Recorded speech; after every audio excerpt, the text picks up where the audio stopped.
और बेटा साइड यहाँ तक। हरे कृष्ण दीदी। हरे कृष्णा। अज्ञानतिमिरान्धस्य ज्ञानाञ्जनशलाकया चक्षुरुन्मिलितं येन तस्मै श्रीगुरुवे नमः। नमो महावदन्याय कृष्ण प्रेम प्रदायते कृष्णाय कृष्ण चैतन्य नामने गौरतुष्ये नमः। हे कृष्ण करुणा सिंधु दीन बंधो जगतपते गोपेश गोपिका कांत राधा कांत नमोस्तुते। तप्त कांचन गौरांगी राधे वृंदावनेश्वरी वृषभानुसुते देवी प्रणमामि हरिप्रिय। तवैवास्मि ना जीवामि त्वया विना इति विज्ञाय राधिके त्वं नय मां चरणान्तिकं। गुरुवे गौरचन्द्राय राधिकायै तदालये कृष्णाय कृष्ण भक्ताय तद्भक्ताय नमो नमः। वाञ्छाकल्पतरुवैश्य कृपा सिन्धुभ्येव च पतितानां पावनेभ्यो वैष्णवेभ्यो नमो नमः। श्री कृष्ण चैतन्य प्रभु नित्यानंद श्री अद्वैत गदाधर श्रीवासादि श्री गौर भक्त वृंद। हरे कृष्ण कृष्ण कृष्ण हरे हरे, हरे राम राम राम हरे हरे। मैं सर्वप्रथम मध्य गुरु पाद्म पद्म नितला प्रविष्ट ओम विष्णुपाद अष्टोत्तर शतर श्रीमद भक्ति वेदांत श्री नारायण गोस्वामी महाराज मध्य शिक्षा गुरु पाद्म पद्म नितला प्रविष्ट ओम विष्णुपाद अष्टोत्तर शतर श्रीमद भक्ति वेदांत श्री बावन गोसाई महाराज के अभय चरण कमलों में कोटि कोटि दंडवत प्रणाम कर उनकी अहेतु की कृपा की भिक्षा करती हूँ। मैं ग्रंथ राशि चैतन्य शिक्षा मत तदीय रचयिता सच्चिदानशील भक्तिविनोद ठाकुर के श्री चरण कमलों में असंख्य असंख्य कोटि दंडवत प्रणाम कर उनकी अहेतु की कृपा की प्रार्थना करती हूँ। मैं उपस्थित श्रोता मंडली वैष्णव वैष्णवी सभी के लिए यथा योग्य वंदन अभिवादन दंडवत करती हूँ।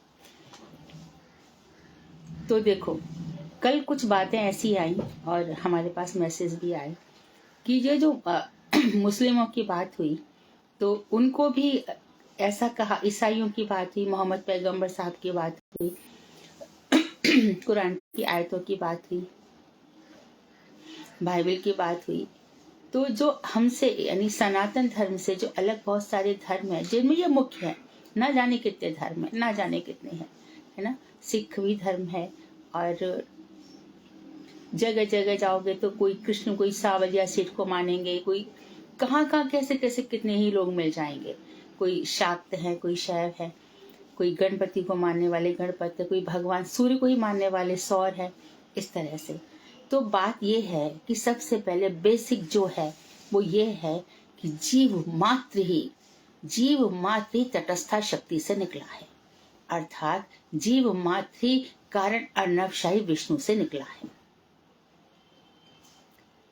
कारण अर्णवशाही विष्णु से गर्भोदशाही निकले और गर्भोदशाही विष्णु से सबसे पहले ब्रह्मा जी निकले। अच्छा, सभी जीव तटस्था शक्ति से निकले। ब्रह्मा कोई जीव को पैदा नहीं कर सकते। भगवान की जो शक्ति है, शक्ति जो तटस्था शक्ति है, उसमें से जीव निकले। उस जीव का कैसा कर्म था उसका डिजाइन ब्रह्मा जी के द्वारा बनता है। ऑलरेडी सब योनियां हैं, ब्रह्मा जी जिसका जैसा कर्म होता है उसको डाल देते हैं। तो 84 लाख में 80 लाख योनियां हैं और 4 लाख योनियां मनुष्यों की है। तो इसमें ये सब आ जाएंगे। लेकिन मूलतः सब कहाँ से निकले हैं? ऐसा तो कभी भी नहीं है कि ईसा मसीह को किसी गॉड ने पैदा कर दिया तो गॉड भगवान से अलग है, ऐसा भी नहीं है। ऐसा भी नहीं है कि अल्लाह जो मुसलमान लोग हैं उनको विष्णु ने पैदा नहीं किया। सारे की जितने भी, तो भक्ति वेदांत ठाकुर ने प्रारंभ में भी बता दिया, मिट्टी जड़ चेतन जो कुछ भी है, पशु पक्षी जितने भी है, सब वहां से निकले हैं। लेकिन वो ये कह रहे हैं कि जिसका भक्ति विनोद ठाकुर ने एक बात बड़ी विशेष ये बताई है कि सबका अपना अधिकार और अपनी योग्यता रहती है। अपने अपने अधिकार और अपनी अपनी योग्यता से सब अपना अपना। और वो ये भी कह रहे हैं कि ईश्वर हर कोई मानता है, ईश्वर का भजन हर कोई करता है। तो जब हम भक्ति नहीं करते हैं और जब भक्ति करते हैं तो उसके बीच में उन्होंने 3 अवस्थाएं बताई थी। कौन कौन सी, किसी को याद है? वैज्ञानिक अवस्था बताई थी और कौन सी 3 अवस्थाएं बताई थी? तुम लोग याद तो रखो थोड़ा। नैतिक अवस्था बताई थी, एक वैज्ञानिक अवस्था बताई थी,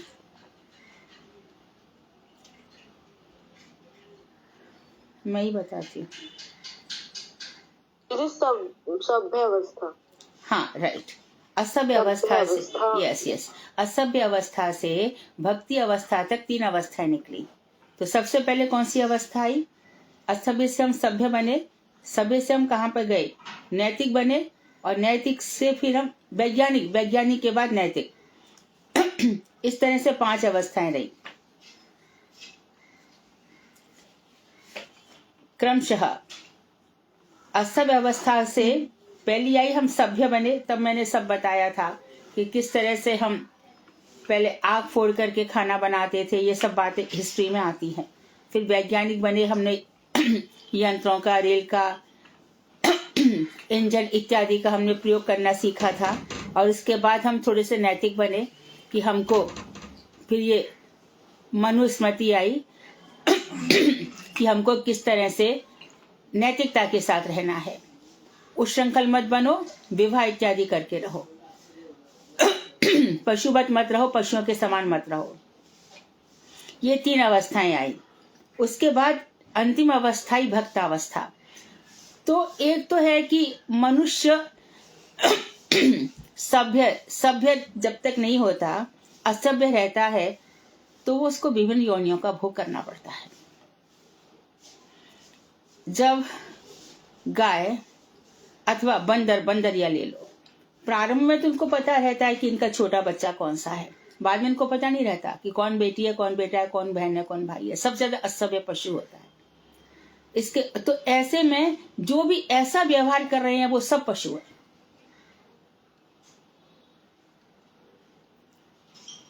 जिनके अंदर मॉरल नहीं है। उसके बाद फिर वैज्ञानिक अवस्था है। तो ये वैज्ञानिक अवस्था में हम जहां तक भी पहुंच जाते हैं कि जो साइंस है उसको हम मिसयूज करते हैं, बम इत्यादि बनाते हैं, एक दूसरे पर आक्रमण करते हैं, मिसाइल बनाते हैं, और जिस देश के पास जितने बम इत्यादि है उस देश को सबसे ज्यादा शक्तिशाली माना जाता है। उस वैज्ञानिक अवस्था में सबसे ज्यादा नुकसान किसका हुआ था? जापान का, है ना, हिरोशिमा नागासाकी का, जहां पर बम डाल दिए गए और आज भी उसका असर है। वहां के आसपास के लोग आज भी अपंग पैदा होते हैं। और ये वैज्ञानिक अवस्था का आज भी हम दुष्परिणाम देख रहे हैं। उसके बाद थोड़ी उन्नत अवस्था है नैतिक अवस्था, जहां भाईचारे से रहो, सब लोग मिलजुल के रहो। तो नैतिकता में सत्वगुण आ जाता है, यानी तमोगुण से रजोगुण से सत्वगुण। फिर हमारी भक्त अवस्था आती है। तो कोई प्रश्न पूछ रहा था 3 अवस्थाएं कौन सी हैं। एक मिस्टेक यहाँ पर और हुई है कि जो हम कल सजाए पढ़ रहे थे, वहां सजाए की जगह पेज 14 पर संज्ञाएं समझना चाहिए। संज्ञाएं का अर्थ नाम। हमने कल बता तो दिया था कि यहाँ का अर्थ नाम है, पर शब्द सही कर लेना चाहिए। संज्ञाएं शब्द है यहाँ पर। तो बात ये हुई कि सब वैष्णव हैं बेसिकली, परंतु अपना स्वरूप भूल गए हैं। ये जो धर्म है ये भगवान के द्वारा नहीं बनाए गए हैं, हमने अपनी मर्जी से बना लिए। ये तो इतना ही है। अभी देखना आपके अगले 10 सालों में और न जाने कितने धर्म आ जाएंगे जिनका कोई बेसिक नहीं है। कहां से ले आते पता नहीं, मनगढ़ंत। जैसे कि सबसे बड़ा अभी देखो सेकुलरिज्म है। अरे सब धर्म एक समान है। जो आत्मा है वही शरीर है, अलग नहीं है कुछ भी। जो समन्वयवाद है, ये आत्मा और जड़, शरीर जड़ है, आत्मा चेतन है, इसका समन्वय कैसे कर रहे हो? इसको कहते हैं जड़ और चित्त का समन्वय। और फिर परमात्मा आत्मा का समन्वय कर बैठते हैं।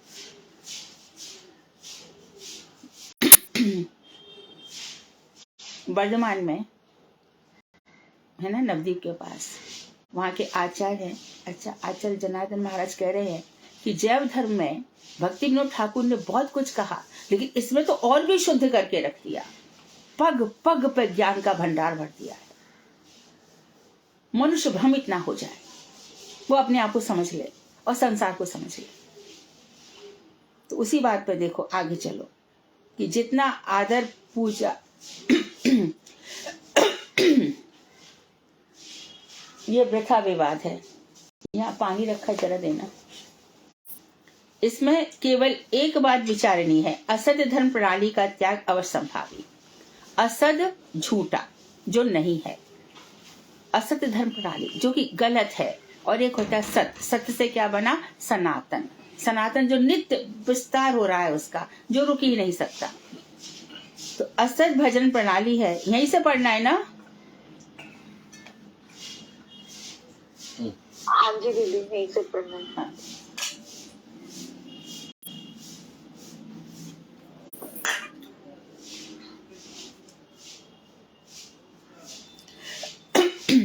भजन प्रणाली की निंदा करना अज्ञता और वृथा तो है, परंतु किसी उपासना प्रणाली में सचमुच ही कोई त्रुटि या दोष हो तो उसका कदापि आदर नहीं किया जा सकता। उन्होंने कहा कि भजन, हम कह रहे हैं कि भजन प्रणाली की निंदा मत करो, ये मूर्खता है और समय की बर्बादी है। तो भक्ति विनोद ठाकुर ने ये कहा कि किसी उपासना प्रणाली का विवाद मत करो। मतलब 1 पॉइंट उन्होंने कहा, उन्होंने ये सब नहीं कहा है कि वो जो गलत आचरण कर रहे हैं तुम उसको मानो, वो मांस खाते हैं तुम उसको मानो, ऐसा नहीं कहा है। वो आपस में परिवार में शादी कर रहे हैं, ऐसा करो, ऐसा नहीं कह रहे हैं। वो 1 पॉइंट कह रहे हैं, अपना भजन करो, उनकी तरफ ध्यान मत दो।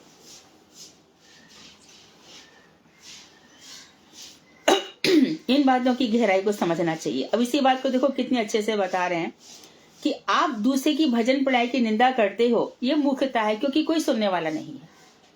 जिसका जैसा अधिकार और योग्यता, हर बात में इसको समझना। अभी देखो हम लोग भजन करने चले, सबका अधिकार एक जैसा नहीं है। वृंदा देवी की जब आरती की जाती है तुलसी जी की, तो क्या अधिकार मांगा जाता है? आप मुझे मोर यही अभिलाष बिलास कुंजे दियो वास, नए नए हेरी सदा युगल रूप राशि। मुझे ऐसा अधिकार दे दो, मेरी ये इच्छा है। क्या इच्छा है? सेवा का अधिकार देना, कि जो बिलास कुंज में राधा ठाकुरानी, बिलास कुंज में राधा ठाकुरानी भगवान श्री के साथ बिलास करती है, मैं अपनी आंखों से उसको देख सकूं। ये ऊंचा अधिकार हो गया। और एक वो व्यक्ति है जो पशु में कुत्ते इत्यादि पाल लेते हैं, उसी को ही अपने जीवन का सर्वस्व मान लेते हैं। इससे भी ऊंचा उठ जाओ। कोई एक स्त्री के मोह जाल में, या स्त्री पति क्या बोलते हैं उसको, पुरुष के मोह जाल में इतना फंस जाते, इतना फंस जाते, निकल ही नहीं सकते। यहाँ पर ये सब जड़ जो शरीर है, जड़ शरीरों के प्रति सजग किया कि इनके प्रति क्या कर लोगे।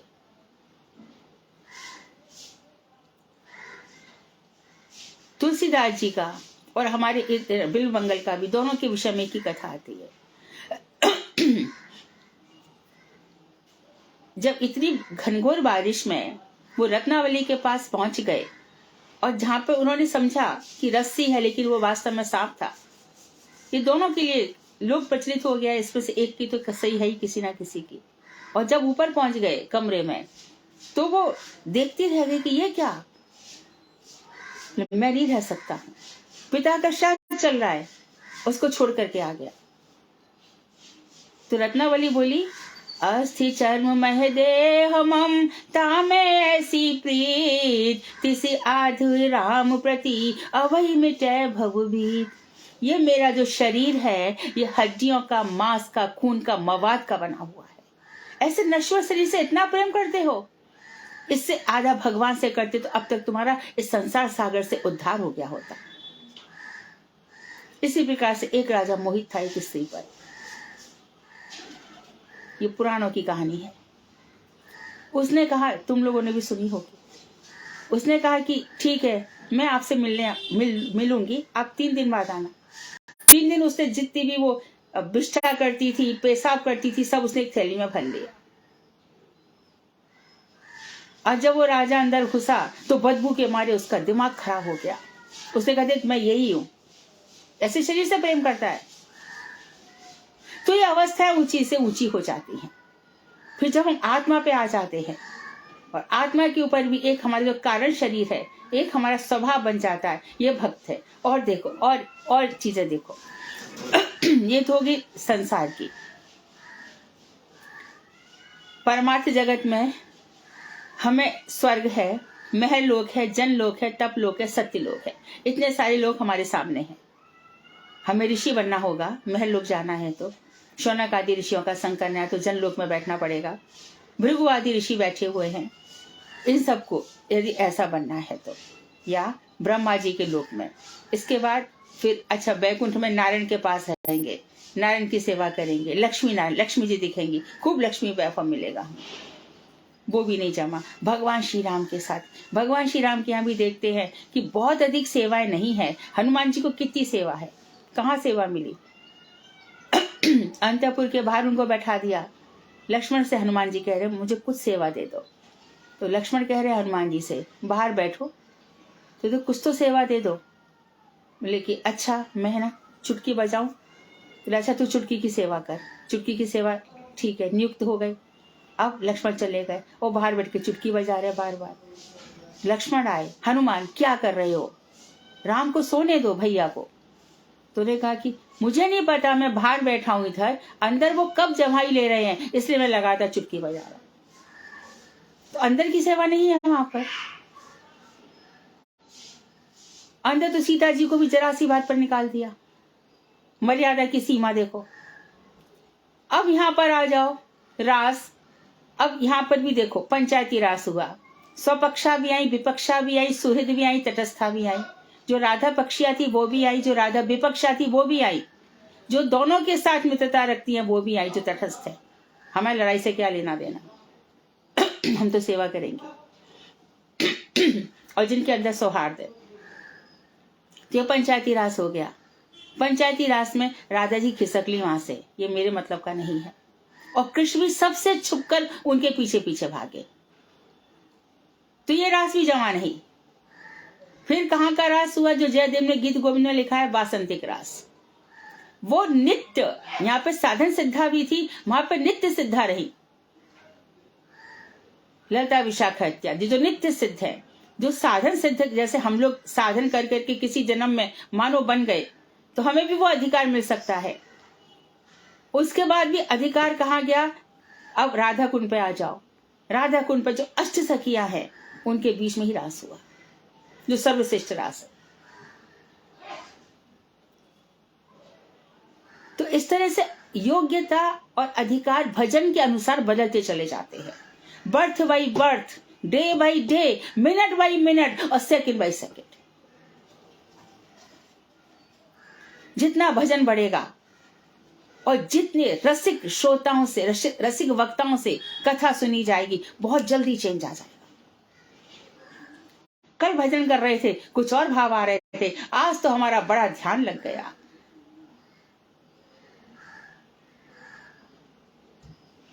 ध्यान ही नहीं हट रहा था, माला छोड़ने का मन ही नहीं कर रहा था। ऐसा जब चल पड़ेगा, एक दिन ऐसा भी आ जाएगा। तो यहां पर बता रहे हैं कि देखो, दूसरों के साथ उनकी भजन प्रणाली की निंदा मत करो। निंदा तो करनी नहीं है। जहां पर निंदा की, दूसरों का दोष हमारे अंदर घुस ही जाएगा, कहीं ना कहीं से जरूर घुस जाएगा। बुराई करके देख लो, तुम भी वैसे ही बन जाओगे। हम सब का यही हाल है।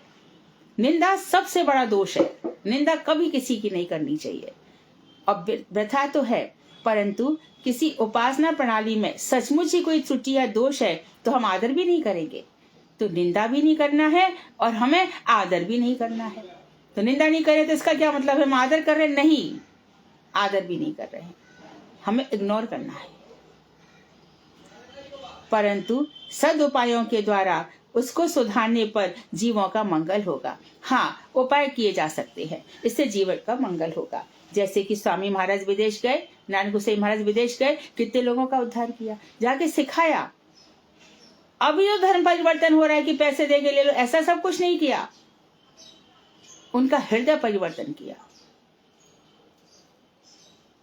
तो ऐसा महाप्रभु तो कह रहे, जा रहे देखे ताए गए मेरे नाम, जिसको देखते हो मुझे मेरा बात सुनाओ, परिवर्तन हो जाएगा।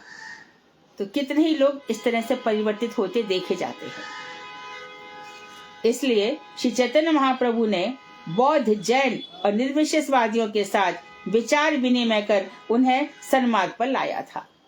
तो जब उस दर्शन की तरफ चले गए थे तो वहां पे बौद्ध जैन और सबको प्रेम दिया। अब बौद्ध समझ लो, बौद्ध क्या है? शून्यवाद। बौद्ध प्रथा, उनके यहाँ पे क्या करते हैं? जापान है, जापान में देखो वहां पे कैसी पद्धति चलती है। सबसे ज्यादा स्ट्रेस जापानियों को है, सबसे ज्यादा ब्लड प्रेशर हाई जापानियों का रहता है, क्योंकि उनको एक दिन में 1 महीने का काम करना है, खुद से ही बड़बड़ाते रहते हैं। ये जापानी टेक्निक है। वहां पर कोई रेल लाइन नहीं मिल रही थी तो उन्होंने एक घर के अंदर से ही रेल की ट्रैक बना दी और घर को भी नुकसान नहीं हो रहा है। बड़ा दिमाग चलता है उन लोगों का, टेक्निकल, इतना ज्यादा टेक्निकल चलता है। कहते हैं कि वहां पर 80% लोगों को मानसिक बीमारियां हैं। इतनी उसको प्रोग्रेसिव है, वो प्रोग्रेसिंग भी नहीं है, उन्नतशील है। वहां पर ये हाल है। तो वहां पे क्या करते हैं? झेन की देन, झेन परंपरा है। वहां पर एक कुटिया सी बना दी जाती है और वहां जो स्ट्रेस में रहता है उस व्यक्ति को ऊपर लेके जाया जाता है। वहां पर जो चटाई होती है कुश की जो बनी होती है, वहां की दीवारें ऐसी होती है, शांत एकदम होता है। ज्यादा से ज्यादा 2 या 3 लोग ही बैठने को अलाउड होते हैं। जैसे वहां पहुंचते हैं तो एक व्यक्ति रहता है, बड़ा झुक के उसको प्रणाम इत्यादि करता है या सलाम करता है, जो भी है, और फिर पानी रख दिया जाता है। इतनी शांति रहती है कि जो पानी खोल रहा है उसकी भी आवाज आती है। और फिर वो छोटे छोटे कप जो होते हैं जापानी, उसमें चाय डाल दी जाती है और फिर घूट घूट घूट वो पीता है। उसको सिखाया जाता है, देखो जो बीत गया वो भी झूठा था, जो आएगा वो भी झूठा है, प्रेजेंट में जियो, यही सच है। और ये लोग ईश्वर को सब शून्य है, कुछ भी नहीं है। ये बौद्धवाद है। ईश्वर नाम की कोई चीज ही नहीं है, वेद नहीं, ये सब मन गढ़ंत है, ब्राह्मणों का काम है। इन्होंने अपने पेट भरने के लिए वेद बना के रख दिए। तो बौद्धवाद भी, फायन आया चीन से, ह्वेनसांग आया, आकर के सीख के गए ना यहाँ पर नालंदा तक्षशिला से, ये सीख कर गए थे। और फिर देखो जावा, सुमात्रा, इधर भूटान आ जाओ, जापान, श्रीलंका, सब में बौद्धवाद है, शून्य। तो ये तो महाप्रभु ने ये समझाया, ईश्वर पर विश्वास करो, तुम ये शरीर नहीं हो, तुम आत्मा हो। इसके बाद जैन भी नास्तिक हैं। ये लोग भी विश्वास नहीं करते। इनका न्याय, इनका जो फिलॉसफी है वो सप्तभंगी न्याय है। भगवान पर विश्वास नहीं करते, 24 तीर्थंकर हैं और ऐसे वैसे करके कुछ उल्टा सीधा है इनका भी।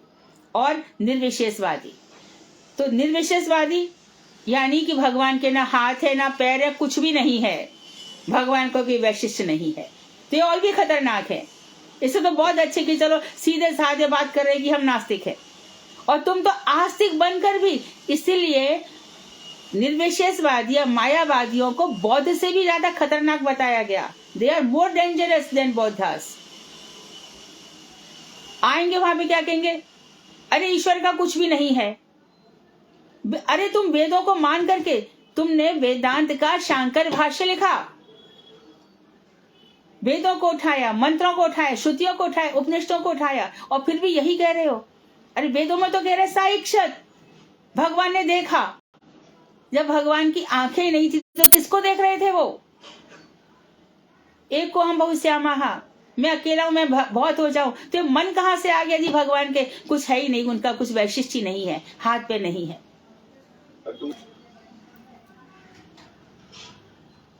तो इस तरह से चैतन्य महाप्रभु ने बौद्ध, जैन और निर्विशेषवादियों के साथ विचारों का विनिमय, आदान प्रदान कर उन्हें सन्मार्ग पर लाया था, अर्थात उनको भी प्रेम दे दिया था। तो चाइना में जाकर के हमारे गुरुजी ने कुछ ऐसे व्यक्तियों को लिया जिनके 40,000 डिसाइपल्स थे, और सब की सब गुरुदेव के आनुगत्य में आ गए। श्रीमन महाप्रभु का चरित्र उनके सभी अनुयायियों के लिए सर्वत्र ही आदर्श स्वरूप होना उचित है। तो आज भी जो उनके फॉलोअर्स हैं चैतन्य महाप्रभु के को उनको मानना चाहिए, ये उनके लिए अच्छा रहेगा।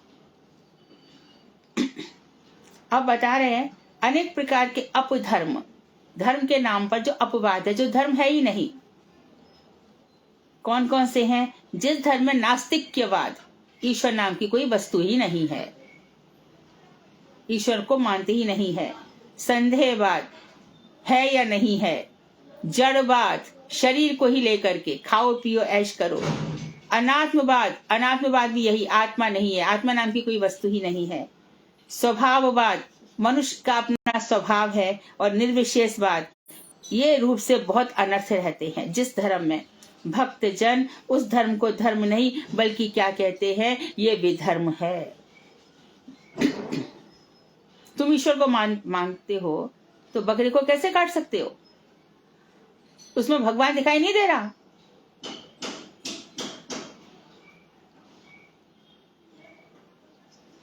किसी भी अंडे तक को भी कैसे खा सकते हो? उसमें जीव दिखाई नहीं दे रहा। और तुम ये कहते हो कि अंडा नहीं, वो तो वैदा है, ये सब है, तो तुम तो और भी घिनौनी चीज खा रहे हो। जो महिलाओं का मासिक धर्म होता है, तो जो मुर्गी इत्यादि का जो महीने का सर्कुलर होता है, उसका जो बनता है, तुम उसको खा रहे हो, और भी घिनौना काम कर रहे हो। तो भगवान के नाम पर एक तो नास्तिकवाद, ईश्वर को ही विश्वास नहीं करते, तो ये सब जो है ये सभी अनर्थ है। मनुष्य के किसी जो ईश्वर उन्मुख है उसका तो सब कुछ ठीक ठाक हो जाता है, लेकिन जो बदलना ही नहीं चाहता उसका क्या करें? कितने ही लोग दुखी हैं। पति छोड़ देता है, पत्नी नहीं छोड़ रही, पत्नी छोड़ देती है, पति नहीं छोड़ रहा, और कथा भी सुनना नहीं चाहते, वेदों को पढ़ना भी नहीं चाहते, पशुओं से बनकर आए हैं ये लोग। ऐसे नहीं आया है, ये प्रेजेंट जन्म बता रहा है कि ये व्यक्ति कहां से आया है, पिछले जन्म में ये क्या रहा होगा। तो इसीलिए हम क्या कहते हैं, अरे इस व्यक्ति का स्वभाव ही ऐसा, क्यों उसके मुंह लग रहे हो? वो स्वभाव उसका कई जन्मों से बन के तैयार हुआ है। इसलिए जब कोई ये कहता है ना मेरे मन में तो ऐसा आ रहा है, अरे तेरा मन कहां से बना, मुझे क्या मतलब है? मैं तो फॉलो करूंगी। मैं महाप्रभु जी का, गुरु जी ने जो आदेश दिया उसको फॉलो करूंगी, तेरे मन से मेरा क्या लेना देना। हम ये एक दूसरे को खुश करने नहीं आए। भजन मार्ग है तो हम बस शास्त्रों को फॉलो करेंगे, गुरु जी के मंत्रों को फॉलो करेंगे। हम क्यों करें किसी को? तो भक्त जन उस धर्म को धर्म नहीं बल्कि विधर्म मानते हैं। धर्म के नाम पर जो छल कर रहे हैं, धोखा दे रहे हैं, छल धर्म, धर्माभास, धर्म जैसा लगता है पर धर्म है नहीं, या अधर्म ही समझेंगे भक्त लोग। तो उन्होंने कह दिया कि विवाद मत करो, पर साथ के साथ कह दिया कि समझ लो ये धर्म के नाम पर छल कर रहे हैं, ये विधर्म है। धर्म का आभास है, धर्म नहीं है बल्कि तो अधर्म ही है। और उनके उपासकों की अवस्था भी शोचनीय जानेंगे। तो अपनी बात बड़े सुंदर ढंग से कही, उन्होंने कहा कि बड़ी शोचनीय अवस्था है विचारों की। इतना सब हमारे जैन है ना, इधर 8 दिन तक अठवाई करेंगे, कई समय तक जल नहीं पिएंगे, परंतु ये सब करके तुमने इतना व्रत किया, इतना सब कुछ किया, उसके बाद 8 दिन साल भर में अठवाई कर ली, उसके बड़ा जश्न बन गया और पालकियों पे निकाल दिया गया कि अरे भैया इसने 8 दिन किए व्रत, उसने 1 महीना किया, इसने जल भी नहीं पिया। ये आत्मा बदली?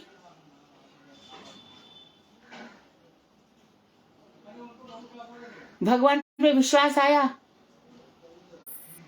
मर के कहां जाओगे, कोई कॉन्सेप्ट है क्लियर?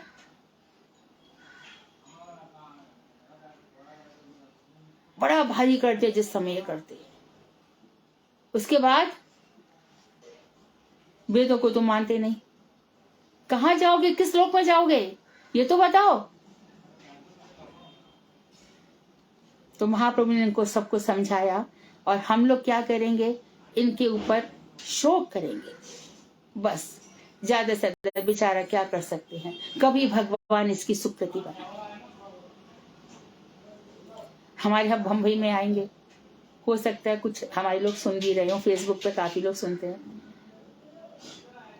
आप आएंगे ना, अभी गणपति आएगा ना, सारे जन गणपतियों मिल जाएंगे, सब जैनियों की विशेषता, कुछ भी कर लो सब में आ जाएंगे। अच्छा, अभी नवरात्रि में गरबा खेल रहे हैं, उसमें सबसे ज्यादा जैन होते हैं। मुंबा देवी के मंदिर में इतनी भीड़ लगती है, वहां मारवाड़ी कम, ये जैनी ज्यादा मिल जाएंगे। और अभी तो गणपति सब जगह, सभी जगह पूरे भारत में ही, तो मुस्लिम भी नहीं, सब आकर के सब नाचने लग जाते एक साथ। क्या है ये धर्म? सब भारी हो चुका है। तू मेरे घर आ, तू मेरे घर आ, और घर घर में और जाना पड़ेगा। गणपतियां मेरे घर में आना, मेरे घर में आना। जन्माष्टमी का भी ऐसा ही हो गया है, हमारे घर पे आना, हमारे घर पे आना, हमारे घर में देखना क्या सजावट हुई है, और बस ये चल गया है, क्या बोलते इसको, मोबाइल, और बस तो दिखावा ही रह गया है सब ज्यादा। तो ये बड़ी शोचनीय स्थिति है। जहां तक हो सके वहां तक सीधे साधे साधकों को इस अनर्थों से बचने की चेष्टा करनी चाहिए। ये कह रहे हैं भक्ति विनोद ठाकुर, इनको अवॉइड करो, अपने आप को निकालो। कमल जैसे निकल जाता है ऊपर की तरफ, ऐसी इस संसार में रहते हुए चारों तरफ ना देख करके ऊपर उठ जाओ एकदम। ईश्वर प्रीति ही नित्य धर्म है, विमल प्रेम ही जीवों का नित्य धर्म है, भगवान से सच्चा प्रेम। सुबह उठ करके एक गस्सा भी, मेरे ठाकुर जी ने खाया कि नहीं खाया, मैंने कैसे खा लिया। प्रभुपाद जी ने एक बार भगवान को बिना दिए आम खा लिया, तो जीवन भर आम ही नहीं खाया।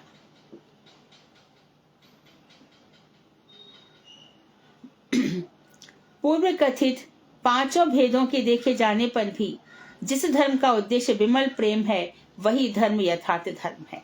आप किसी भी धर्म में रहो, आचार भेद यहाँ कुछ भी देखा जा रहा है, सच्चा प्रेम करो ईश्वर से। मेन बात यही है। भजन इतना चलो हम 1 लाख नाम जप कर रहे हैं, मशीन की तरह नाम चल पड़ा, ठाकुर जी से प्रीत नहीं हुई जरा भी, क्या कर लोगे इतना। ये महाराज जी क्या, महाराज जी कथाओं में क्या है, हरिदास ठाकुर 3 लाख नाम जपते थे, और रूप गोस्वामी एक बार नाम जपते ही मूर्छित होकर गिर जाते थे। तो नाम करो, नाम कर रहे हो कृष्ण का और ध्यान कर रहे हो संसार का, तो वो कितनी भी संख्या कर लो, कुछ भी मन बदलेगा ही नहीं।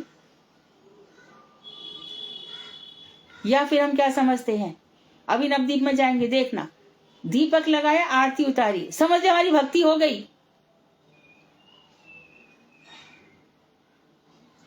महाप्रभु जी के स्थान पर जाओगे नवदीप में, और वहां पर खोद खोद करके, जहां पर ये नीम का वृक्ष है, बस अरे ठीक है उतना लगा के लगा लो, उतनी ही होती है। वहां पर बैठकर कैसे महाप्रभु जी आए, उनका ध्यान कितने लोग करते हैं। सब भाग्य से आते हैं और भाग्य से जाते हैं। कितने लोग कथाएं सुनते हैं ध्यान से, यहां से वहां तक सब भाग लेंगे। तो ये तो कोई तीर्थ भ्रमण नहीं हुआ। वहां पर जाकर के वहां के भावों को लेकर के आ गए, उसको तो तीर्थ भ्रमण कहेंगे। गुरुदेव कहते थे कि सामने आरती उतार रही है महिलाएं, अगरबत्तियों से उतार रही हैं, विशेष रूप से बंगाली लेडीज, जल रहा है एक दूसरे का कपड़ा, और एक व्यक्ति एकदम ध्यान भाव में केशव गोसाई महाराज की लिखी हुई आरती याद आ रही है। और किस तरह से केशव गोस्वामी पूरी आरती गाते गाते कह रहे हैं, अभागा केशव करे नाम संकीर्तन। मैं खाली नाम संकीर्तन करता रह जा रहा हूं, मैं आपके मंजरी भाव से जा नहीं पा रहा, क्योंकि वो तो विनोद मंजरी थे। तो भी अपने आप को कितना, ये जब तक दैन्य नहीं होगा, जरा सी कुछ भी आता जाता नहीं है, दम्भ इतना,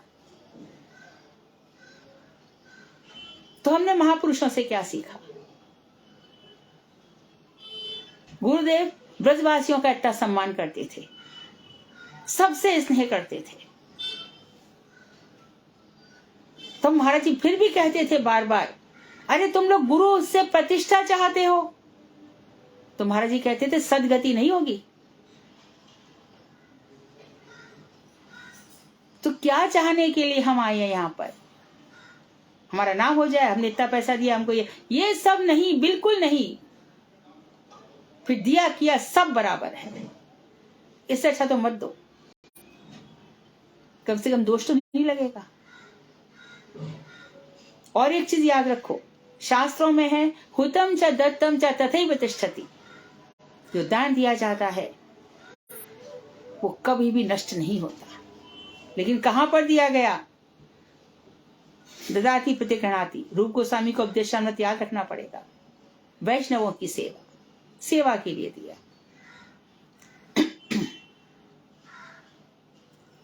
तो विमल प्रेम, सच्चा प्रेम जो है वही धर्म, यथार्थ धर्म है। कथाओं को सुनो, कथाओं से हृदय बदले। महाराज जी कहते थे 10 मिनट बोलो, बस सटीक बोलो, टू द पॉइंट बोलो। क्यों कहते थे ऐसा? गागर में सागर भरो।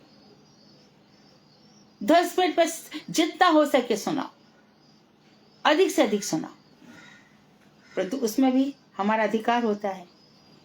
हमें पता नहीं किसकी कथा अच्छी लग जाती है, किसकी कथा खराब लग जाती है। ये सब इस पर निर्भर करता है कि हमारा अधिकार कैसा है। धर्म बाहरी भेद को लेकर के तर्क करना अनुचित है।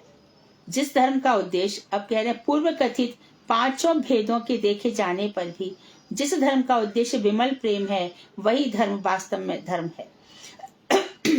भारी भेद को लेकर तर्क करना अनुचित है। बाहरी भेद जो दिखाई दे रहे हैं कि ये पैगंबर है, ईसा मसीह है, नहीं, ऐसा मत करो। अंदर से कौन कितना जप रहा है भगवान को, या किसके कितना प्रेम है।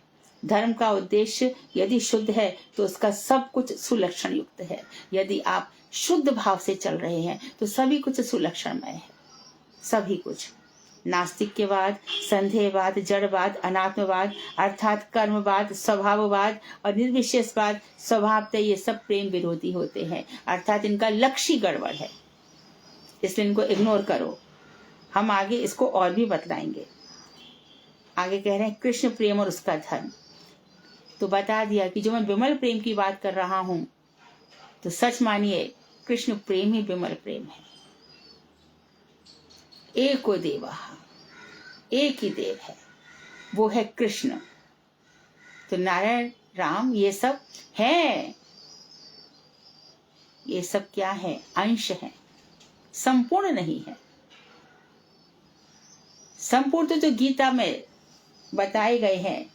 शंख बजा रहे हैं, चक्र उठा करके सारी दुनिया को उपदेश दे रहे हैं। गड़बड़ी तो वहां भी है, क्योंकि वहां पे प्रेम का प्रकाश नहीं कर रहे हैं। प्रेम का प्रकाश तो यहाँ ब्रज में ही हुआ है, और जो ब्रज के नंद नंदन है, उनसे प्रेम करना ही शुद्ध प्रेम है।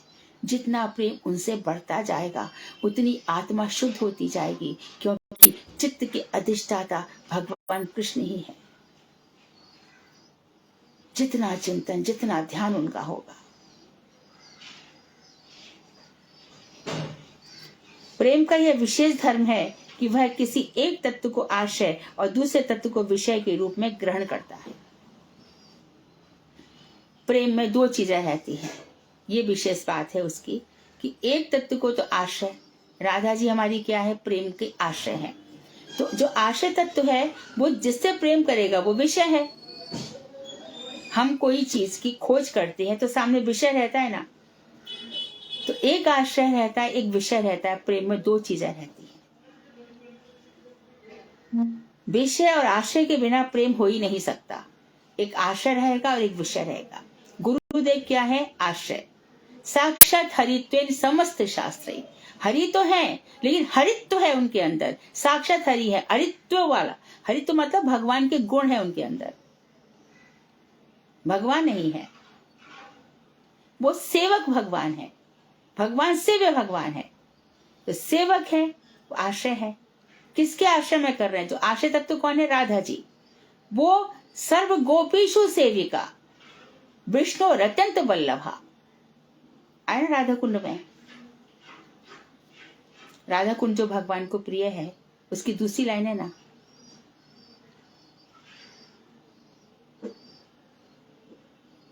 तो जितना भगवान को राधा कुंड प्रिय है, जैसे राधा प्रिय वैसे उनका कुंड प्रिय है। तो सर्व गोपियों में जो सर्वश्रेष्ठ सेविका है राधा जी। यथा राधा प्रियम विष्णु तस्या कुंडम प्रिय तथा सर्व गोपीषु सेविका विष्णु अत्यंत बल्लभा। जो उनकी अत्यंत प्यारी है वो आश्रय है। तो वो जो सेवा कर रही है, उनको आश्रय में, उनके अनुगत्य में हम सेवा करेंगे। अच्छा, यदि खाली राधा राधा करेंगे, राधा राधा राधा, मेरी राधा जी तो कृष्ण के बिना रह नहीं सकती है, इसलिए युगल उपासना करनी पड़ेगी। फिर ये पांचों रस हैं, कोई कोई वात्सल्य रस का हो जाएगा तो उसका क्या? यशोदा जी का अनुगत्य करना पड़ेगा। सख्य रस हो गए तो क्या हुआ? श्रीराम वसुदाम के साथ जाना पड़ेगा। ऐश्वर्य का सख्य रस हुआ तो अर्जुन के जैसा बनना पड़ेगा। और देखो भगवान ने कह रहे तू क्या करेगा। अब देखो, कोई तो हमको कह रहा था, एक क्लिप आई, कोई बागेश्वर धाम करके, एक धीरेन्द्र शास्त्री करके है, कि आपका इसमें क्या कहना है। हमारा इसमें यह कहना है कि कोई कोई व्यक्ति कितने ही जन्मों से सिद्धि प्राप्त करना चाहता है, कितने ही जन्म लग जाते हैं, कितने ही जन्मों से चलता है। जन्म करते करते उसको चाहिए कि मेरी प्रतिष्ठा हो, दुनिया मेरी, मुझे सिद्ध हो जाए, तो उसको जन्म में हो जाती है। जैसे कि ध्रुव है, किसी ने प्रश्न किया कि ध्रुव आपको 6 महीने में सिद्धि कैसे हो गई, ध्रुव को ये तो बताइए। 6 महीने भी पूरे नहीं हुए, ठाकुर जी आ गए। तो उन्होंने कहा कि देखो, ध्रुव को उन्होंने कितने पहाड़ दिखाए, कितने, जब ध्रुव है हमसे कितने, सतयुग के समय ध्रुव है, कितने उसने जन्म लिए और कितने शरीर छोड़े। देखो कब से सिद्धि कर रहा है, कब से भजन कर रहा है, ना जाने कब से भजन कर रहा है। फिर कोई कहेगा हम तो इतना कर रहे हैं तो भी नहीं हो रहा। अरे कर शुरू तो कर, शुरू कर लिया यही बहुत है।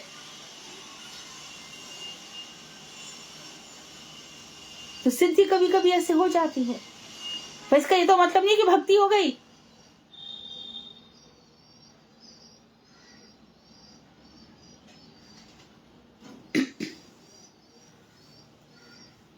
मम्मी के 2-4 लोग गुरु पूर्णिमा पे गए थे। महाराज जी ने कहा था कि देखो बहुत भीड़ हो जाएगी, तुम लोग सुबह 5 बजे ही आ जाना हमारे पास। तो हाँ ठीक है, हमारी तैयारी हो गई। तो हमने एक बैग बना लिया सुबह जाकर के, तो उसमें गुरु जी को क्या देंगे, जितना सब लिफाफे वगैरह सबने अपने बना लिए। और शौक था सबको चांदी की थालियां और चांदी के गिलास वलास सब लेकर के सब एक थैला बना के रख दिया उधर। ऑटो नहीं मिल रहा था घर जाने के लिए। गोल्डन टेम्पल से गए थे, वहां से फिर मंदिर चले गए गुरु जी के पास, अब घर जाना है। तो अपनी अपनी, तो घर वाले लेने के लिए आ गए, तो अपने अपने घर चले गए, तो थैला वहीं पे छोड़ गए। और जब ऑटो से उतरे तो ऑटो वाले को पैसा देना है, सामान उतारना है, मैं देता हूँ पैसा, मैं ऐसे सब कर ही रहे थे। अरे वो थैला कहाँ है। वापस लौट कर आए, इतनी जोर से भागे, अरे भैया तो बहुत बड़ा नुकसान हो गया, ये क्या हुआ, गुरुजी को क्या कल क्या दिखाएंगे, हम क्या करेंगे, गुरुजी की क्या सेवा होगी, ऐसे सबके मन में आ रहा है। और वहां पर जाके देखो थैला ऐसे रखा हुआ है। चलो गुरुजी की कृपा है, बहुत अच्छा हो गया। दूसरे दिन हम गए, ये बहुत पहले की बात है, छोटे थे ना, शौक बहुत था। तो फिर गुरुजी से कहा, गुरुजी कल ऐसा हो गया, आपकी कृपा से देखो कितना बड़ा चमत्कार हो गया। गुरुदेव बोले, बेटी इसको चमत्कार नहीं कहते, हम गुरु जी का मुख देखने लगे। चमत्कार तो जब होता जब एक ही दिन में तेरा वैराग्य हो गया होता और मेरे पास आ गई होती।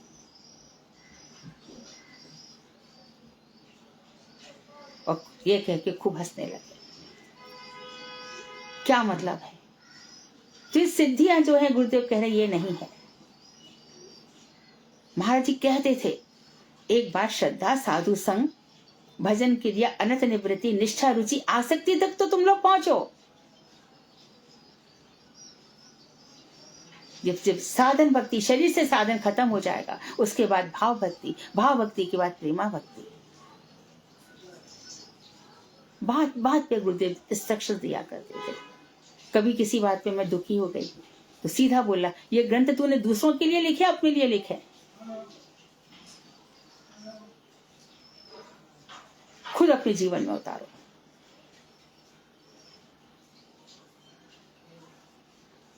तो ये जो कृष्ण का प्रेम है, जो कुछ भी हो रहा है, जो कुछ भी घटित हो रहा है, उससे प्रभावित हुए बिना भजन करना है। इसमें ना अमीरी मतलब रखती है, ना गरीबी मतलब रखती है, ना दुख मतलब रखता है, ना सुख मतलब रखता है, कुछ मतलब नहीं होता। भजन करना है बस, हर हालत में, जहां जैसी भी स्थिति में। कंपेयर मत करना।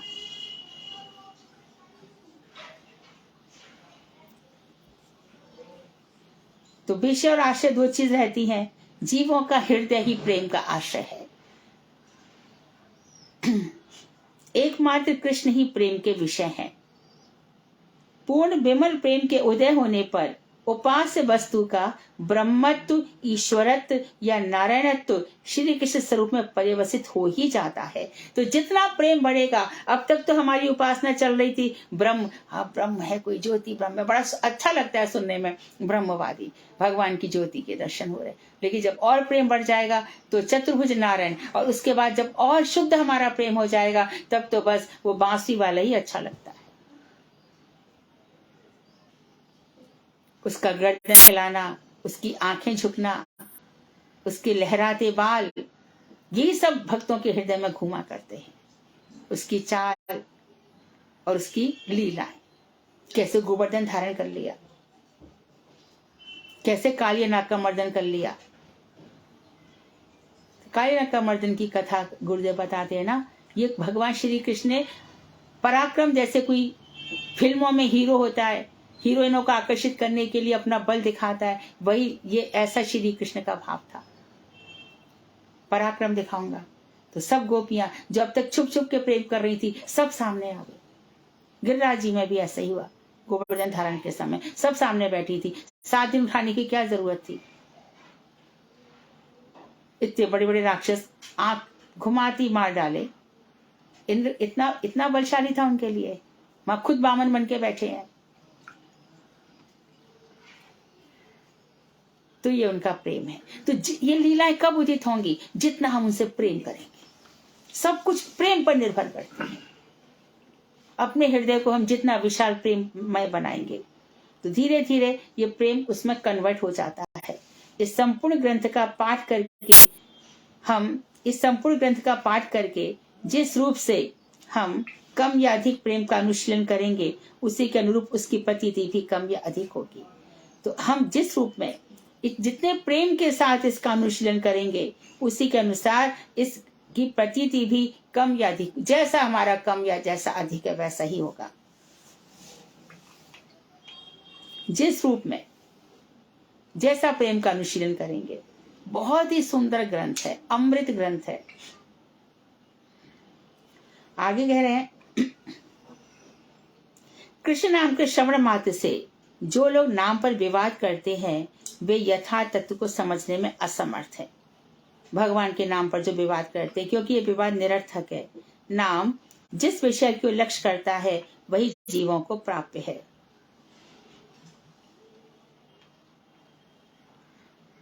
कृष्ण नाम के श्रवण मात्र से जो लोग नाम पर विवाद करते हैं, कृष्ण नामी क्यों, नंद नंदनी क्यों,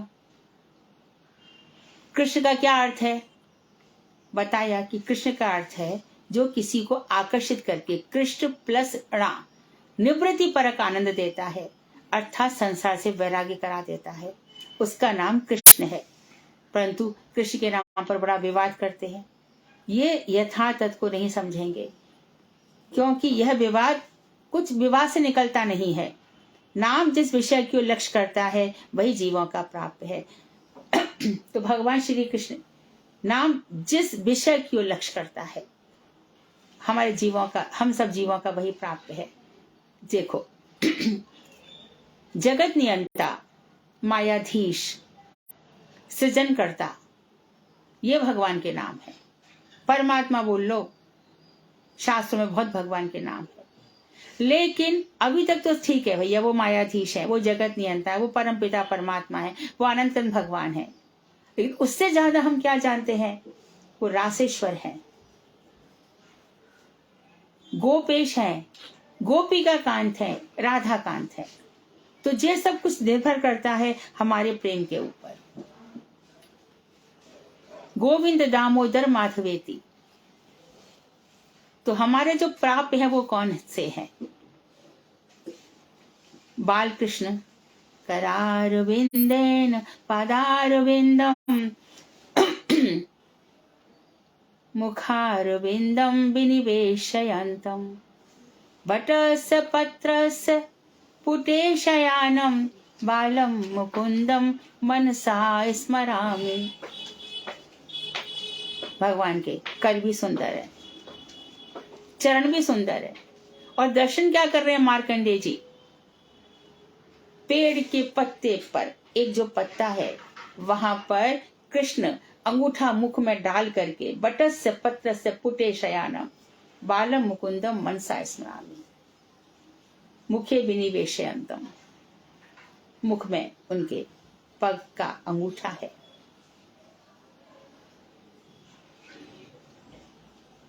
देखो आगे कह रहे हैं, भागवत में ही वास्तविक नित्य धर्म का वर्णन है। अब श्रीमद् भागवत की महिमा बताई। प्रेमापुमर्थो महान श्रीमद् भागवतम पुराण अमलम। क्यों जी? व्यास जी ने तो और भी पुराण लिखे, गरुड़ पुराण लिखा, अग्नि पुराण लिखा, वायु पुराण लिखा, ब्रह्म वैवर्त पुराण लिखा, विष्णु पुराण लिखा। आप श्रीमद् भागवत, हाँ, इतने सब पुराण लिखने के बाद भी उनको शांति नहीं मिली। शम्याप्रास आश्रम में सरस्वती नदी के किनारे बैठे रहे, तो नारद जी आए। उन्होंने कहा, व्यास इतना सब कुछ लिखा, फिर इतना सुस्त क्यों हो रहा है? तेरा मन इतना शुद्ध क्यों हो रहा है? बोले पता नहीं, इतना वर्णन करता हूँ, इतना सब। शंकर जी का शिव पुराण भी लिखा मैंने, बहुत कुछ लिखा मैंने, इतने उपदेश, इतने उपनिषद, सब कुछ लिख डाले, मन में शांति नहीं आ रही है। तूने कृष्ण का तो वर्णन किया ही नहीं, ठीक से नहीं किया। तूने बताया रास क्या होता है, तूने बताया गोपियां क्या होती हैं, तूने बताया कि उन्होंने कौन कौन सी लीलाएं की, कैसे गोवर्धन धारण किया, लिखा क्या, काली मर्दन कैसे किया, अघासुर बगासुर प्रलंबासुर का कैसे वध किया, कैसे बिहार वन में भ्रमण किया, ये सब बताया क्या? तूने बताया कि सनातन ब्रह्म होकर के यशोदा के आंगन में खेल रहा है, बताया? तूने बताया कि नंद बाबा की उसने खड़ाऊ ढोई, ये सब बताया? कुछ वर्णन किया? तब गुरु जैसा होता है, गुरु भी जीवन में वही आता है जो हमारी पोटेंसी रहती है। हर कोई नारायण गोसाई महाराज के पास आ गया ऐसा नहीं है, हर कोई स्वामी महाराज के पास आ गया ऐसा नहीं है। जिसकी जैसी पोटेंसी रही, योग्यता के बल पर बात रही। तो सर्वशास्त्र शिरोमणि श्रीमद् भागवत में जिस श्री कृष्ण चरित्र का वर्णन हुआ है वह विद्वत प्रवर श्री व्यास देव का साक्षात समाधि लब्ध तत्व है। तो व्यास जी को समाधि में प्राप्त हुआ है, समाधि में दर्शन किए हैं। पहले तो चतुश्लोकी भागवत थी ना, जो श्री कृष्ण ने ब्रह्मा जी को सुनाई, वो तो चतुश्लोकी भागवत थी। उसका थोड़ा सा विस्तार नारद जी ने ये सब बताया, और फिर बाद में व्यास जी समाधि में बैठे और समाधि में जो दर्शन किया है, कभी उनको भगवान श्री कृष्ण का अष्टभुजा स्वरूप दिखाई दिया है ना। अष्टभुजा भी श्री कृष्ण का है। तो हमने देखा कि मथुरा में छत्ता बाजार है, उसके अंदर रामलला का दर्शन है, वहां पर गोपाल जी हैं, उनकी अष्टभुजा हमने देखी। कहीं चतुर्भुज का, कहीं द्विभुज का वर्णन कर रहे हैं। बात करते करते रुक्मणी जी के साथ हास परिहास कर रहे हैं। रुक्मणी अच्छा होता तुमने कहा हम जैसों से शादी कर ली, हम तो अकिंचन हैं। शिशुपाल जैसे राजा, तुम वहां पे जाती तो आज तुम्हारे पास क्या कुछ नहीं होता। अभी भी समय चली जाओ। इतना सुनती जैसी रुक्मणी मूर्छित हुई है वैसी भगवान ने चतुर्भुज हो गए। और यही चतुर्भुज जब सब गोपियां भगवान श्री कृष्ण के साथ विहार कर रही थी, इतनी देर में जटिला कुटिला सब आ गए। तो भगवान ने नारायण स्वरूप धारण कर लिया। तो बहुत सी गोपियां तो वहां से चली गई, बस जैसी राधा जी आई वैसी बैठ गए पैठा गांव में। वहां पे उनका चतुर्भुज स्वरूप रह नहीं सका।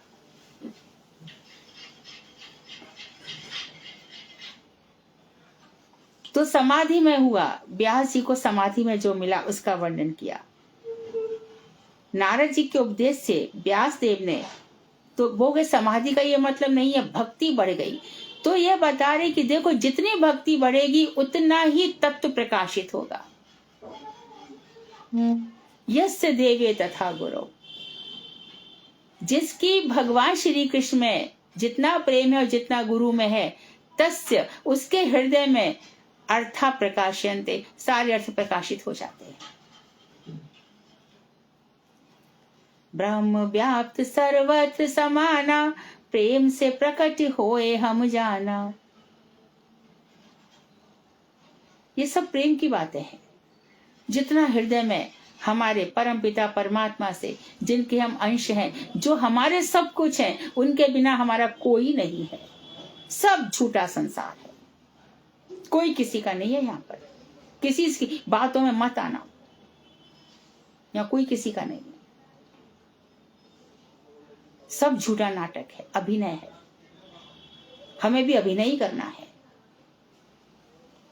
मन ही मन मौन हो जाना है और ठाकुर जी से भक्ति प्रेम करना है एकदम।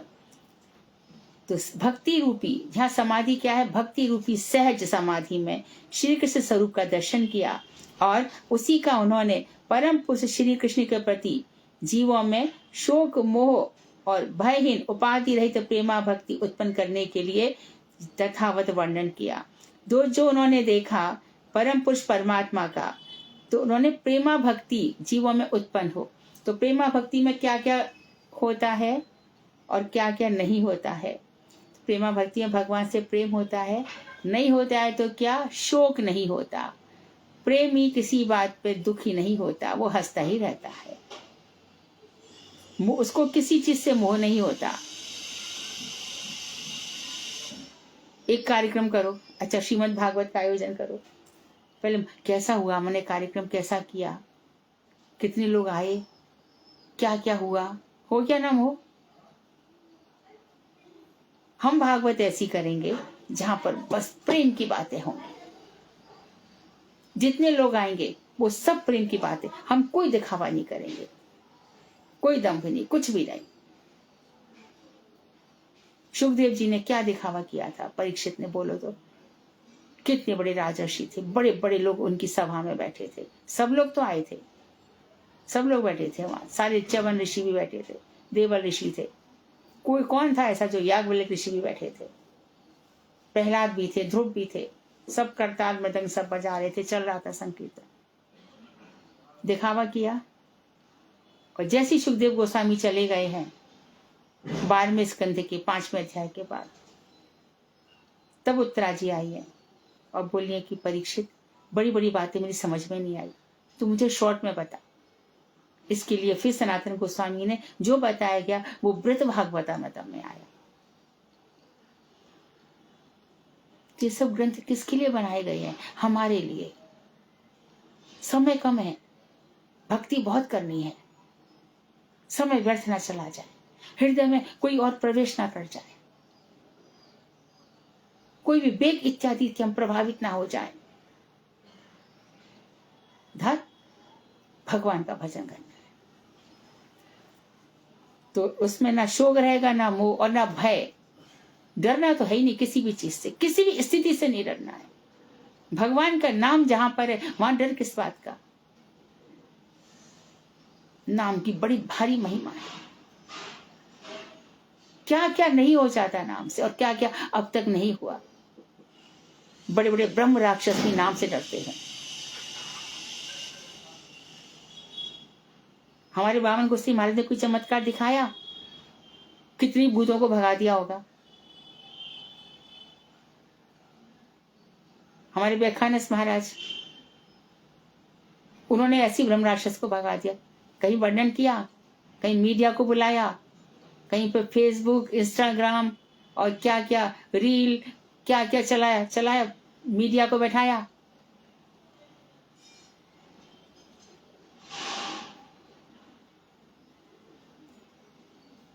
तो ना वहां भय रहता है, ना बीत राग भय क्रोध।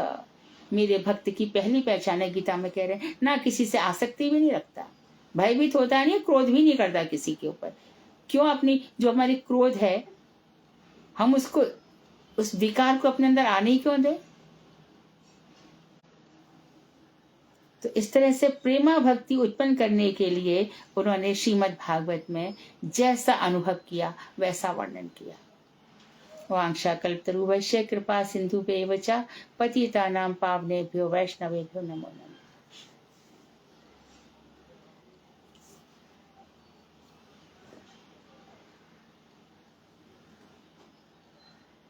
कृष्णा दीदी, दंडवत प्रणाम। हाँ, मेरा एक दंडवत। प्रश्न है, हाँ जी। मैं समझ नहीं पाई। विषय और आश्रय के बिना प्रेम हो ही नहीं सकता, मतलब दीदी? मतलब आश्रय दो जने होंगे, दो जने होने चाहिए, एक आश्रय होगा और एक विषय होगा। आश्रय हम हैं और विषय कृष्ण है, यानी किसी से तो प्रेम किया जाए और किसी के अंदर प्रेम रहना चाहिए। हाँ जी। हम जिससे प्रेम कर रहे हैं वो विषय है और जो प्रेम कर रहा है वो आश्रय है। हाँ जी दीदी। क्लियर हो गया? दीदी हाँ जी दीदी। हाँ हरे कृष्ण। हरे कृष्ण दीदी। हाँ दीदी, किंचन का मतलब आपने प्लीज बता दीजिए। अकिंचन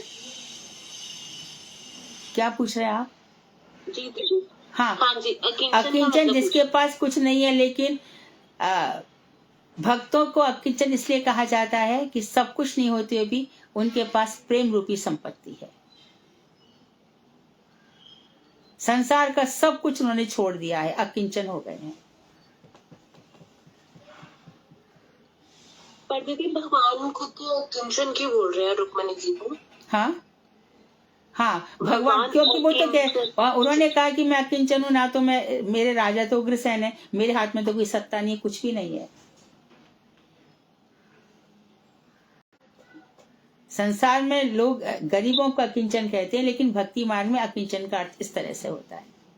और ठाकुर जी तो ऐसे ही उपहास कर रहे थे, हमारे पास कुछ नहीं है। कहा है उसमें स्पष्ट रूप से, मैं तो इधर उधर, मेरा तो कुछ राजवाज कुछ नहीं है, मैं तो उग्रसेन राजा के अंडर में हूँ। खुद ही राजा बनाया, खुद ही ऐसा कह रहे थे।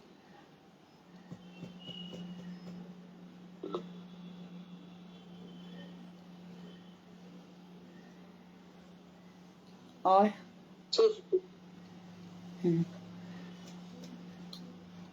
हरे कृष्णा दीदी, दंडवत प्रणाम। हाँ दीदी, जैसे आपने बोला कि जो भक्तजन होते हैं वो अपने धर्म में ही लगे रहते हैं, वो जो अधर्मी लोग हैं उन्हें, उनके ऊपर अपना समय व्यर्थ नहीं करते हैं। लेकिन फिर जैसे चैतन्य चरितमृत में एक श्लोक है कि भारत भूमिते हैला मनुष्य जन्मजार जन्म सार्थक करी कर परोपकार। तो यहाँ पर जो परोपकार करने की बात हो रही है, तो फिर ये दोनों चीजें कैसे समाप्त? बिल्कुल, परोपकार में तो महाप्रभु जी जहाँ जहाँ गए वहाँ वहाँ उन्होंने नाम प्रचार किया। तो नाम प्रचार ऐसा होता है जिसमें समय वेस्ट नहीं होता।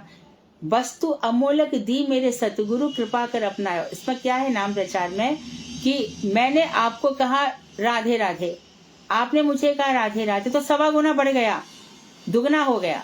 तो नाम प्रचार में समय व्यर्थ नहीं होता है, इसमें दूसरों का उद्धार होता है, परोपकार। तो प्रेम धन वितरित करना है तो उसमें समय व्यर्थ नहीं।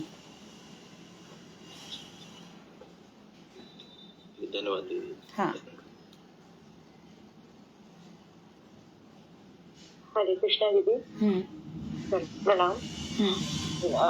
दीदी, मेरा एक प्रश्न है कि जब 12वें स्कंद के बाद सुखदेव जी चले गए, उसके बाद तो परीक्षित महाराज जी ने अपना शरीर त्याग दिया था। तब उन्होंने वृहद भागवतम उत्तरा जी को कब सुनाई? देखिए 4 घंटे बाद शरीर त्याग आया। जब सुखदेव जी चले गए हैं तो शाम होते तो तक्षक आया है, और तक्षक आने से पहले जब उन्होंने शरीर का त्याग किया था, उस समय सुखदेव जी ने कहा भी था परीक्षित को, परीक्षित अब तुम समझ गए ना कि अब तुम ये शरीर नहीं हो। मैंने कहा नहीं, मैं शरीर धर्म से ऊपर उठ गया हूँ। अब आप उससे ऐसा मत कहिए कि मुझे तक्षक का डर है। तो तक्षक शाम तक आएगा। जन्मेजय ने पूरी व्यवस्था कर रखी है कि तक्षक सांप इसमें घुस ना पाए। चारों तरफ बड़ी बड़ी दीवारें लग गई हैं, लेकिन फिर भी तक्षक पुष्प बन करके आया, और इसके बीच में 4.5 घंटे निकल गए थे। तब उन 4 घंटों में परीक्षित जी ने व्रत भागवतम उत्तरा जी को सुना। बिल्कुल, और शांत बैठे थे। बिल्कुल, हाँ। और बल्कि तो यदि ये कहा जाए कि परीक्षित ने भागवत सुन ली थी तो उन पर विष का प्रभाव हो ही नहीं सकता था। जो श्रीमद् भागवत इत्यादि सुन लेता है उस पर विष का प्रभाव कहाँ होता है। बामन गोसाई महाराज, आप लोगों ने जीवन परिचय देखा होगा, वो जब कथा बोल रहे थे तो वहां पर सांप आ गया, और सांप आकर के सब लोग डरने लगे, उसको मारने लगे। उन्होंने कहा नहीं बैठो। जब तक वो कथा सुनाते रहे, सांप फन उठा के कथा सुनता रहा। तो परीक्षित पर भी जब भागवत सुन लिया तो उस पर विष का असर कहाँ से होगा।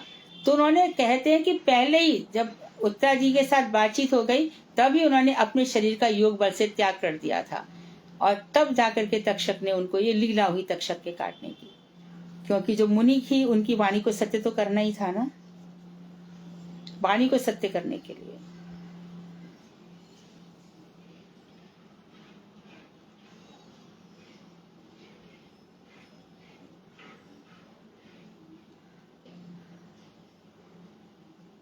और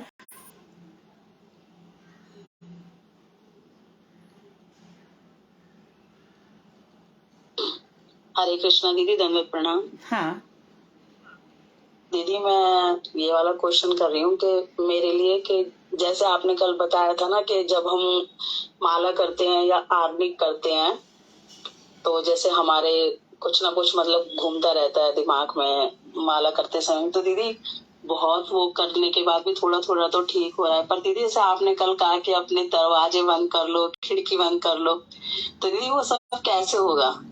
वो हो जाएगा धीरे धीरे, अभ्यास एक दिन में नहीं होगा, एक दिन में नहीं होगा। वो तो पता है दीदी, एक दिन में नहीं होगा।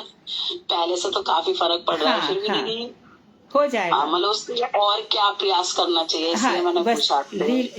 लीलाएं सुनो, भगवान का स्तुति स्तवन गाओ, और सुबह उठ के सबसे पहले जित हो सके माला करो। सबसे पहला काम माला करो। उठते ही दीदी पहले तो हरि नाम ही करते हैं, चाहे 2 हो पाए चाहे 4 हो पाए। करने पर भी धीरे धीरे विश्वास रखो, भगवान श्री कृष्ण नाम जपते जपते हो ही जाएगा। वो तो है दीदी, आप कथा इतनी सुंदर सुनाते हो ना कि अब तो और ज्यादा हो गया है। भगवान की कथा खुद ही सुंदर है। हाँ दीदी, ठीक है दीदी। हाँ, हरे कृष्ण।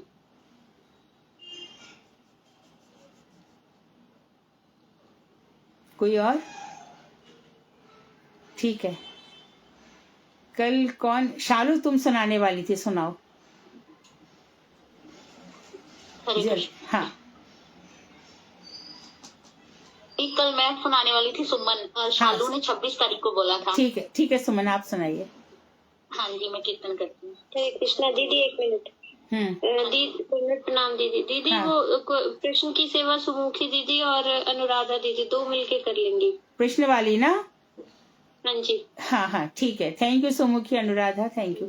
तो मैं ये कह रही हूँ कि इसमें धाराएं हैं, प्रथम धारा, द्वितीय धारा। तो ये धारा पूरी होते होते मुझे लगता है 25 पेज निकल जाएंगे। तो यदि आप चाहें तो अब तक के जो क्वेश्चंस हैं या फिर शुक्रवार तक जितना हो जाए उतने के आधार पर हर सोमवार को हम क्वेश्चन सेशन रख लेते हैं। जो हम 4 दिन पढ़ेंगे वो हर सोमवार को रख लेते हैं। तो जितना आधा घंटे 15-20 मिनट में क्वेश्चन आंसर होंगे, क्योंकि तैयार करने में 2 दिन तो चाहिए। तो आप ऐसे ही कीजिए। हाँ बोलिए। मंडे अच्छा रहेगा दीदी। हाँ, ये सही रहेगा, टेलीविजन हो जाएगा, ये ठीक रहेगा। तो कल जितना, परसों तक जितना हो जाए, उसके बाद फिर मंडे को जितना कवर सकते हो करो। 1 लाइन आंसर, मल्टीपल चॉइस की जरूरत नहीं है, क्योंकि आप कहाँ क्वेश्चन इतने सारे आंसर लेकर आओगे। 1 वर्ड आंसर, 1 लाइन आंसर, एकदम स्वीट एंड शॉर्ट, लोगों के दिमाग में, हम सबके दिमाग में भर जाए कि हमने पढ़ा क्या है। फटाफट फटाफट। ठीक है दीदी, ऐसे 1 लाइन आंसर के साथ बना लेंगे क्वेश्चन। हाँ, और उसका सही या गलत उत्तर, यदि उत्तर गलत है तो सही बोलो, बस उतना ही, डिस्कस मत करो।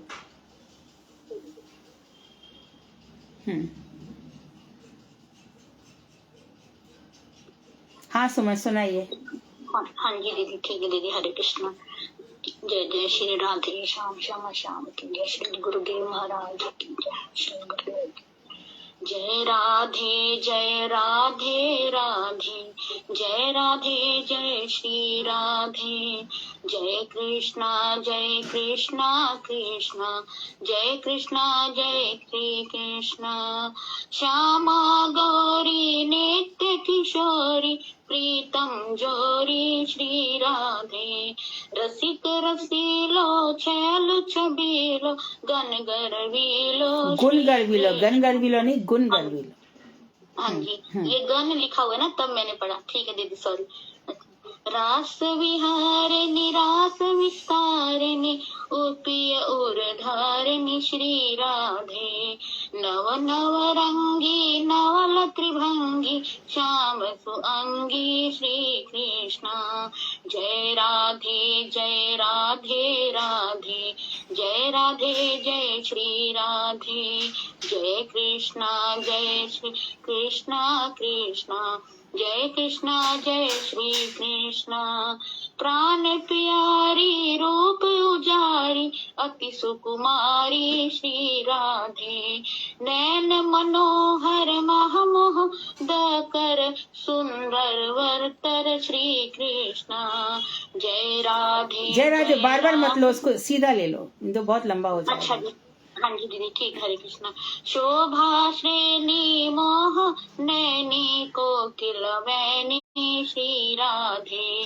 कीरति वंता कामनि कंता, श्री भगवंता श्री कृष्णा।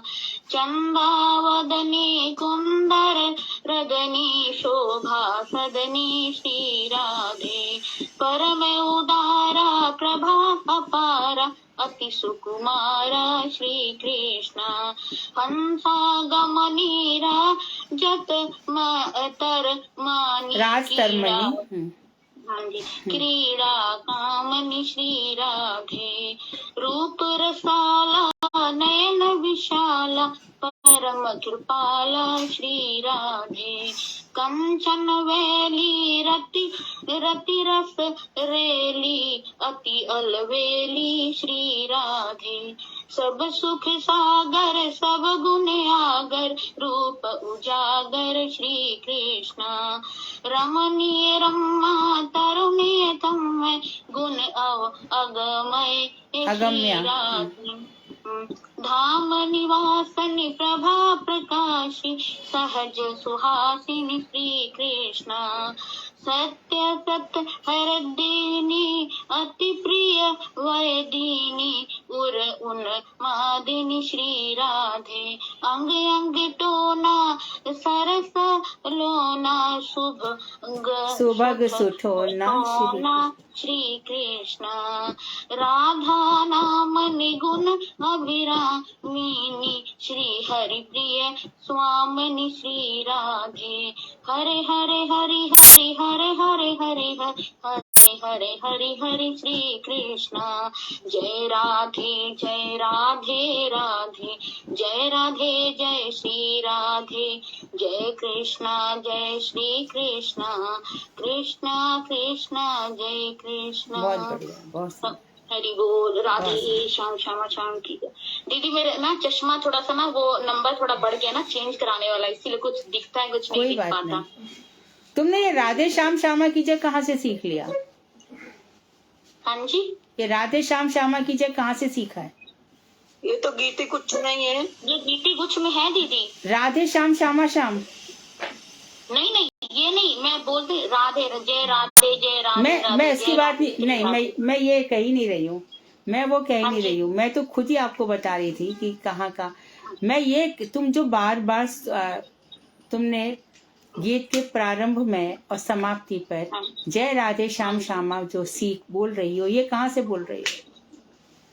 ये तो मैंने अपने आप ही, मैं जब हाँ, कीर्तन इसको में जाती हूँ ना, आगे से हरे कृष्णा बोलो, राधे श्याम ठीक है, श्याम, ठीक है, है ना? हाँ, फिर सॉरी के बाद इसको सीखो, क्यों ऐसे करना है हमें?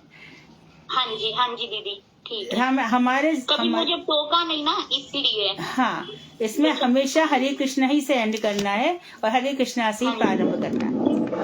हाँ जी दीदी, हाँ, ठीक है दीदी, हरे कृष्णा, धन्यवाद, प्रणाम दीदी। वांछा कल्पतरुभ्यश्च कृपा सिन्धुभ्येव च पतितानां पावनेभ्यो वैष्णवेभ्यो। हमें बहुत कुछ सीखना है। दीदी